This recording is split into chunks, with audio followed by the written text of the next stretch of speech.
Hello guys, welcome to the class. One pay chapter 1125 నుంచి full spoilers అయితే రావడం జరిగింది. దానికంటే ముందు మా ఛానల్ కొత్తగా వచ్చేట్లయితే Don't forget to smash that subscribe button! Click that bell! Please, I'm begging all of you! Late చేయకుండా వీడియోని స్టార్ట్ చేద్దాం. ముందు చాప్టర్లో కిజరు శాంట్రన్ మిషన్ కోసం డాక్టర్ వేగపంగ్ని చంపి డెడ్ బాడీ దగ్గరికి వెళ్లి బాధపడుతూ ఉండడం చూసాం. అలాగే లలిత్ చివరి వేగపంగా మిగిలిపోవడంతో స్టార్ట్ క్రూ ఎల్బాకు వెళ్లడం చూసాం. అలాగే లాస్ట్ లో ఒక న్యూ క్యారెక్టర్ ని ఇంట్రడ్యూస్ చేశారు. అతను స్టార్ట్ క్రూ కోసం ఎల్బాలో ఎదురు చూస్తూ ఉంటాడు. అక్కడ నుంచి ఈ చాప్టర్ అనేది స్టార్ట్ అవుతుంది. ఈ చాప్టర్ పేరు వాట్ డిఫైన్స్ డెత్. ఈ టైటిల్ ను చాప్టర్ 1123లో పేజ్ నెంబర్ 11లో వేగపంగ్ చెప్పిన లైన్ నుంచి తీసుకున్నారు. ఈ చాప్టర్ లో మొత్తం 17 పేజెస్ మాత్రమే ఉన్నాయి. ఈ చాప్టర్ ఎగ్యాడా ఐలాండ్ లో ప్రారంభమవుతుంది.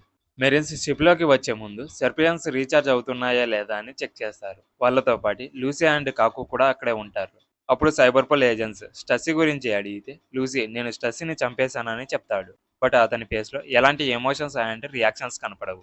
అండ్ ఇక్కడ మెరిన్స్ కి కాకు ఫేస్ క్లియర్ గా కనిపించదు. తన ఫేస్ షాడోలో దక్కుని ఉంటుంది. బికాజ్ తన ఎమోషన్ ని చూపించకూడదని లూఫీ బ్యాక్ ఉన్నాడని అనిపిస్తుంది. అలాగే ఇక్కడ గమనించారంటే ఈ చాప్టర్ లో ఉన్న మెరిన్స్ మధ్య కిజర్ ఉండడు. అలాగే స్టసీని చివరిగా చాప్టర్ 1119లో చూసాం. ఆ చాప్టర్ లో కాకు స్టసీని లాబో ఫేస్ కూలిపోతూ ఉన్నప్పుడు ప్రొటెక్ట్ చేసి లూసీ నిన్ను చంపడానికి రాకముందే ఇక్కడ నుంచి నువ్వు వెళ్ళిపో అని స్టసీకి చెప్తాడు. ఇక చాప్టర్ లోకి వస్తే 9 వైస్ అడ్మిరల్స్ మీటింగ్ లో సాటర్న్ మదర్ ప్లాన్స్ ని ఒబ్టైన్ చేసుకోవడానికి పవర్ ప్లాన్ ని, యార్క్ ని అండ్ పంక్ రికార్డ్స్ ని అన్ని మిషన్స్ ని కంప్లీట్ చేశాను. బట్ కొన్ని మిషన్స్ ని కంప్లీట్ చేయలేకపోయానని చెప్తాడు. దానికి vice admirals buster call order ఇవ్వడంలో మేము ఫెయిల్ అయ్యామని సాటర్న్ కి సారీ చెప్తారు. అంటే ఓవరాని ఒక బస్టర్ కాల్ తో డిస్ట్రాయ్ చేశారు కదా, సేమ్ ఎగ్హెడ్ ఐలాండ్ ని కూడా బస్టర్ కాల్ తో డిస్ట్రాయ్ చేద్దామని అనుకుంటున్నారు. బట్ వాళ్ళు ఫెయిల్ అయ్యారు. ఇక ఎల్బాకి ఇమీడియట్ గా వెళ్లి స్టార్ పైలట్ ని పట్టుకుందామని సాటర్న్ తో చెప్తారు. దానికి సాటర్న్ ఇప్పుడు ఎల్బాకు వెళ్ళడం గురించి వదిలేయండి. అన్నెసరీ మూవ్ వేయడం వల్ల వరల్డ్ వైడ్ బ్రాడ్కాస్ట్ అయిన వేగాపంగ్ మెసేజ్ ని ఆపలేకపోయాం. ఇలా జరుగుతుందని నేను అస్సలు అనుకోలేదని చెప్తాడు. అప్పుడు వైస్ అడ్మిరల్ పైరేట్స్ ఎస్కేప్ కావడానికి మెయిన్ రీజన్ ఆ జైంట్ రోబోట్ అని మెన్షన్ చేస్తారు. ఆఫ్టర్ ఇక్కడ నుంచి సీన్ అనేది షిఫ్ట్ అవుతుంది. 200 ఇయర్స్ ముందు సాటర్న్ మెరుజువాలోని కొంతమంది గ్రూప్ ఆఫ్ సైంటిస్ట్ కు ఆ జైంట్ రోబోట్ అయిన ఎమిత్ ని డిస్ట్రాయ్ చేయమని ఆర్డర్ ఇవ్వడం గుర్తుకు వస్తుంది. బట్ ఆ సైంటిస్ట్ ఈ జైంట్ రోబోట్ ని డిస్ట్రాయ్ చేయకోకుండా దాని మీద ఎక్స్పెరిమెంట్ చేయడం కోసం సాటర్న్ దగ్గర ఈ విషయాన్ని హైడ్ చేస్తారు. అలా ఆ జైంట్ రోబోట్ ని వేగాపంగ్ ఎగేడ్ ఐలాండ్ లో ఉంచగలిగాడు. ఇక్కడ చూసుకుంటే 5 ఎల్డర్స్ 200 ఇయర్స్ ముందు ఎలా ఉన్నారు ఇప్పుడు కూడా అలానే ఉన్నారు. వాళ్ళకి చావు అనేది లేదు. ఎటర్నల్ లైఫ్ ని కలిగి ఉన్నారని అర్థమవుతుంది. ఎనీస్ లాబీ ఆరులో చూసుకుంటే గోరోసాయి 22 ఇయర్స్ ముందు ఓవర్ ఇన్సిడెంట్ లో ఉన్నారని రివీల్ చేశారు. ఈ ఎగ్గాడ్ ఐలాండ్ ఆర్క్ ద్వారా గరసాయి 30 ఇయర్స్ ముందు జరిగిన గాడ్ వ్యాలీ ఇన్సిడెంట్ లో కూడా వాళ్ళకి ఏజ్ అయినట్టు చూపించలేదు. And Boney devil food power కూడా సమన్ ఏజ్ ని మ్యానిపులేట్ చేయగలుగుతుంది. చూస్తుంటే ఇలాంటి పవర్ ఈమెకు కూడా ఉందని అయితే అనిపిస్తుంది. దీని మీద మీ ఒపీనియన్ ఏంటో కామెంట్లో చెప్పండి. ఇక చాప్టర్ లోకి వస్తే వరల్డ్ గవర్నమెంట్ సోల్జర్ అయిన డాబర్మెన్ సాటర్న్తో వేగపంగ్ ని ఆపడంలో మనం హ్యూజ్ ఫెయిల్యూర్ అయ్యామని చెప్తున్నారు కదా, అయితే వేగపంగ్ చెప్తున్నవి నిజమేనని అనుకుంటున్నారని చెప్తాడు. ఆ మాటలు విని సాటర్న్ డాబర్మెన్ హెడ్ ని పేల్చి పరదెంగుతాడు. అది చూసి అక్కడ ఉన్న వైస్ అడ్మిరల్స్ అందరూ షాక్ అయ్యి మెడికల్ టీమ్ ని పిలుస్తారు. బట్ అప్పటికే లేట్ అయిపోయి ఉంటుంది. బికాస్ అతను చనిపోయి ఉంటాడు. ఇక్కడ చూసుకుంటే గోరోసాయిని క్వశ్చన్ చేస్తే ఏమవుతుంది అని వైస్ అడ్మిరల్స్ కి అర్థమయ్యింది. ఇక్కడ నుంచి సీన్ షిఫ్ట్ అయ్యి లాబా ఫేస్ ని చూస్తాం. అక్కడ యార్క్ క్లౌడ్ ప్లాంట్ ఇంకా వర్క్ అవుతూ ఉండడం గమనించి యార్క్ క్లౌడ్ ని స్టాప్ చేయడానికి ట్రై చేస్తుంది. బట్ ఫెయిల్ అవుతుంది. కానీ క్లౌడ్ ఆటోమేటిక్ గా డిటాచ్ అయ్యి పంక్ రికార్డ్స్ ఎగేడ్ ఐలాండ్ నుంచి దూరంగా వెళ్ళిపోతుంది. అక్కడ నుంచి మళ్ళీ సీన్ అనేది షిఫ్ట్ అవుతుంది. మెరిజువాలో సాబో అటాక్ కారణంగా ఫుడ్ షార్టేజ్ వల్ల సెలెస్టియల్ డ్రాగన్ పానిక్ స్టేట్ లో ఉన్నారు. అదొకటే కాదు, వేగపంక్ బ్రాడ్కాస్ట్ అండ్ కుమా సిచ్యువేషన్స్ కి కూడా. ఇంకో పక్క హోలీ అండ్ లోపల అథారిటీ రూమ్ లోకి కార్లింగ్ 5 ఎల్డర్స్ ఎలాంటి సూట్ ని తొడుక్కున్నారో అలాంటి సిమిలర్ సూట్ ని తోడుకొని 5 ఎల్డర్స్ ఉన్న రూమ్ లోకి ఎంటర్ అవుతాడు. ఇక్కడ చూసుకుంటే 5 ఎల్డర్స్ తర్వాత గార్లింగ్ మొదటి సెలెస్టియల్ డ్రాగన్ మాత్రమే. బట్ మెరిజువాలో బయట ఉన్నప్పుడు బబుల్ హెల్మెట్ ధరించకూడదు. అలాగే 5 ఎల్డర్స్ సిమిలర్ సూట్ ని కూడా ధరించకూడదు. బట్ ఇక్కడ చూసుకుంటే గార్లింగ్ సిమిలర్ సూట్ ని ధరించి లోపలికి వస్తాడు. అది కూడా మామూలుగా కాదు, పుష్పలో అల్లు అర్జున్ లాగా ఒక యాటిట్యూడ్ తో గార్లింగ్ రూమ్ లోకి ఎంటర్ అయ్యి 5 ఎల్డర్స్ కూర్చుని చైర్ లో కూర్చొని నేను ఒక ఆర్డర్ ని రిసీవ్ చేసుకోవడం అయితే జరిగింది, అందుకోసమే నేను ఇక్కడికి వచ్చానని మెన్షన్ చేస్తాడు.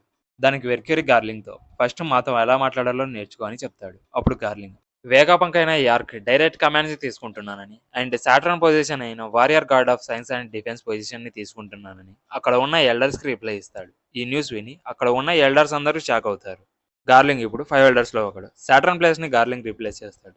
గార్లింగ్ తన ఫెలో స్టార్స్ తో అంటే ఎల్డర్స్ తో క్యాజువల్ గా మాట్లాడుతూ కేయాస్ లో ఉన్న ప్రపంచాన్ని మనం కలిసి ఒక బెటర్ ప్లేస్ గా తయారు చేద్దామని చెప్తాడు.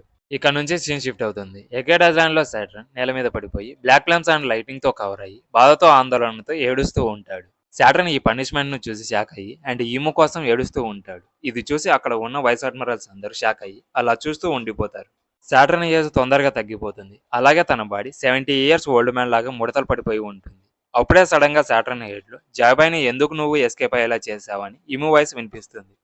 దానికి సాటర్న్ ఈముతో ఈ ఒకసారికి నన్ను వదిలేయమని ప్రాధేయపడతాడు. But Imu black lens and lightning తో ఒక హ్యూజ్ ఎక్స్ప్లోజన్ ని క్రియేట్ చేసి సాటర్న్ ని ఫినిష్ చేస్తాడు. అలా చేయడం వల్ల సాటర్న్ చనిపోయి స్కెల్టన్స్ మాత్రమే ఫ్లోర్ మీద ఉంటాయి.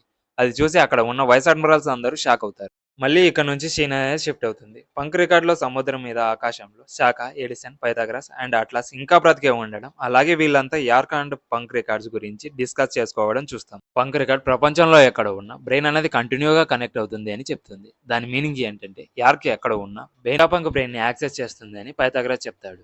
దానికి ఎడిసన్ నాకు తెలుసు, కానీ అది ఆమె చేతుల్లో వదిలేయడం కంటే హ్యుమానిటీ ఈ బ్రెయిన్ ని ఎలా ఉపయోగించుకోవాలో గుర్తించే వరకు మనం దాన్ని జాగ్రత్తగా చూసుకుందాం. ఈ లవ్ ఆఫ్ రేస్ ప్రపంచానికి చాలా అవసరం అని రిప్లై ఇస్తుంది. దానికి శాఖ ఏం చెప్తుంది అంటే యార్క్ వాటిని కాల్చింది కనుక ల్యాబొరేటరీని పంక్ రికార్డ్స్ తో తీసుకెళ్లడం కుదరదని చెప్తుంది. అప్పుడు పైథాగరస్ దీన్ని ఇన్వెంట్ చేయడానికి 500 పడుతుంది, అలాగే మన దగ్గర బడ్జెట్ అండ్ మెటీరియల్ లేదని చెప్తాడు. అప్పుడు ఎడిసన్ కి ఒక ఐడియా వస్తుంది. ఎగ్డౌన్ లోపల కారిడార్ లో వేగాపంక్ క్లోన్స్ అయిన రీప్లేస్మెంట్ పార్ట్స్ ఉన్నాయి కదా, లైక్ బాడీస్, హెడ్స్, ఆర్మ్స్ ఇలా చాలా ఉన్నాయి కదా అని చెప్తుంది.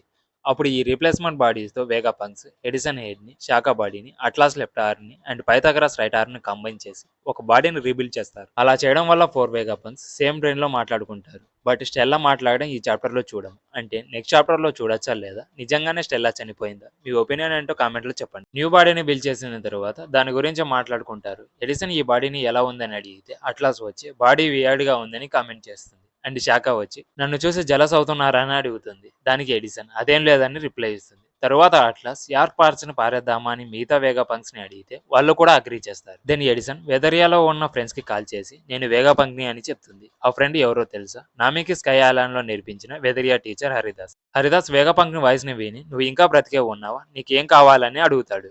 ఇక లాస్ట్ 2 పేజెస్ లో కాంవాకా కింగ్డమ్ ప్లేస్ లో జరుగుతుంది. వేగాపంక్ బ్రాడ్కాస్ట్ లో ఏం చెప్పాడో దాని గురించి కాంవాకా కింగ్డమ్ లో ఉన్న ప్రతి ఒక్కరికి కోలా ఎక్స్ప్లెయిన్ చేస్తుంది. అదేంటంటే వైట్ సెంచరీలో హ్యూజ్ వార్ అనేది జరిగింది. ఆ వార్ లో ఏన్షియంట్ వెపన్స్ ని యూజ్ చేసి ప్రపంచాన్ని వాటర్ తో 200 మీటర్స్ ముంచేశారని ఎక్స్ప్లెయిన్ చేస్తుంది. అది విన్న Ivanka Tequila Wolf, Vodka Wolf, Rum Wolf and Bourbon Wolf ఈ ప్లేస్ లో 700 ఇయర్స్ నుంచి బ్రిడ్జెస్ ని ఎందుకు కన్స్ట్రక్ట్ చేస్తున్నారో అర్థమవుతుంది. బికాజ్ ప్రపంచం నీటితో మునిగిపోతుంది అని వరల్డ్ గవర్నమెంట్ మ్యాసివ్ బ్రిడ్జెస్ ని కన్స్ట్రక్ట్ చేయమని స్లేవ్స్ ని కమాండ్ చేస్తున్నారని తెలుస్తుంది. ఇక చాప్టర్ ఏం లో డ్రాగన్ బీచ్ మీద నిలబడుకొని తనతో తను మాట్లాడుకుంటూ ఉంటాడు. వేగాపంక్ నువ్వు చెప్పిన లాస్ట్ వర్డ్స్ నమ్మి పీస్ కి ప్రిపరేషన్ అవుతారని గ్యారంటీ లేదని అనుకుంటాడు. అలాగే ఈ ప్రాబ్లమ్స్ తొందరగా సాల్వ్ చేయాలి, లేకపోతే ప్రపంచంలో ప్రజలు నివసించడానికి సేఫ్ ప్లేసెస్ ఉండవని చెప్తాడు. ఇంతటితో చాప్టర్ ఎండ్ అయిపోతుంది. ఈ వీడియో మీకు నచ్చినట్లయితే please subscribe my channel. Next వీడియోలో మరిన్ని యానిమే కవర్లతో మళ్ళీ కలుద్దాం. Until then bye.